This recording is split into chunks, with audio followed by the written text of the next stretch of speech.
जय महाराष्ट्र. मी विजय मायने, माजी शिवसेना तालुका संघटक. जे निवेदन आमच्या नगरसेवकांनी, शिवसेनेच्या नगरसेवकांनी दिले मुख्य अधिकाऱ्यांना, त्यामध्ये स्पष्ट लिहिलेलं आहे की नगरपालिकेत मंजूर कामांचे फ्लेक्स लावलेले प्रभाग क्रमांक 8मधील फ्लेक्स हटवावेत म्हणून. त्या गोष्टीचा अनुषंगाने त्या गोष्टीचं वेगळं वळण लावण्यासाठी आमच्या मुलाचा, जो सैन्य दलातून प्रशिक्षण घेऊन आलेला आहे, त्याच्या स्वागताचा माझ्या मित्रपरिवारांनी फ्लेक्स लावला होता. त्या फ्लेक्सवर तो राजकारण करत आहे. त्या गोष्टीशी ह्या गोष्टीशी काही संबंध नाही आहे.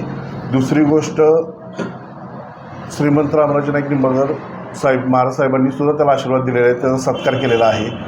श्रीमंत संजूराजे नाईक निंबाळकर बाबांनी सुद्धा त्याचा सत्कार 2 वेळा केलेला आहे. त्या घराण्यातले सर्वांची मुलाला शुभेच्छेसाठी आणि सत्कारासाठी फोन आलेले आहेत. दुसरी गोष्ट, राहिला विषय आमच्या मतभेद. शिवसेनेत आमच्यात कुणाचाही मतभेद नाही आहे. पदाचा विषय असेल तर पदाचा पण विषय असा आहे की मी शिवसैनिक म्हणून आत्ताही काम करत आहे, उद्याही काम करत राहणार आहे. आमच्या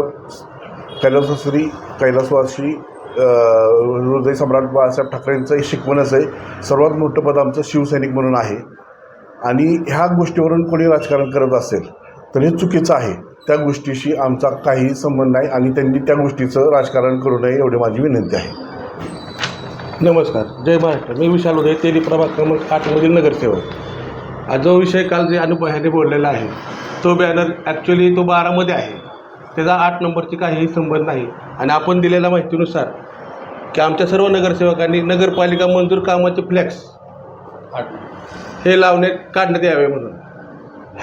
त्या बॅनरचा आणि त्या सैनिक दलाचा काहीही विषय नाही आहे. कृपया करून हे ते राजकारण करू नये.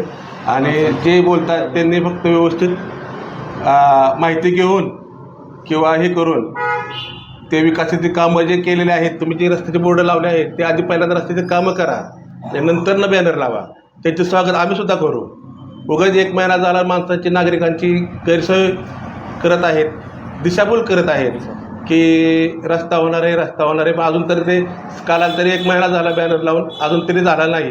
की आमची एक नगराध्यक्षाला मागणी आहे की लवकरात लवकर तो रस्ता करून घेणे व नागरिकांना चांगल्या सुविधा देणे. व आता त्या रस्त्यावरून माणसं पडत आहेत.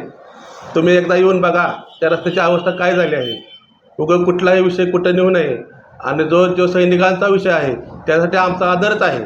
त्यासाठी आम्ही स्वतःहून जाऊन शुभेच्छा दिल्या आहेत. त्यामुळे त्यांचाही आमचाही चांगला विषय आहे.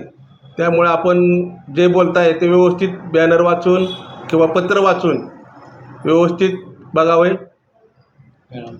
ही नम्र विनंती. फ्लेक्सचा विषय घेऊन लोकांची दिशाभूल करू नये. जनता सुद्धा सुज्ञ आहे की त्यांना कळतं की कुठला विषय कुठं चालवला आहे. ह्या गोष्टीशी काही संबंध नाही. राजकारण करायचं म्हणून करू नका एवढी विनंती विरोधकांना.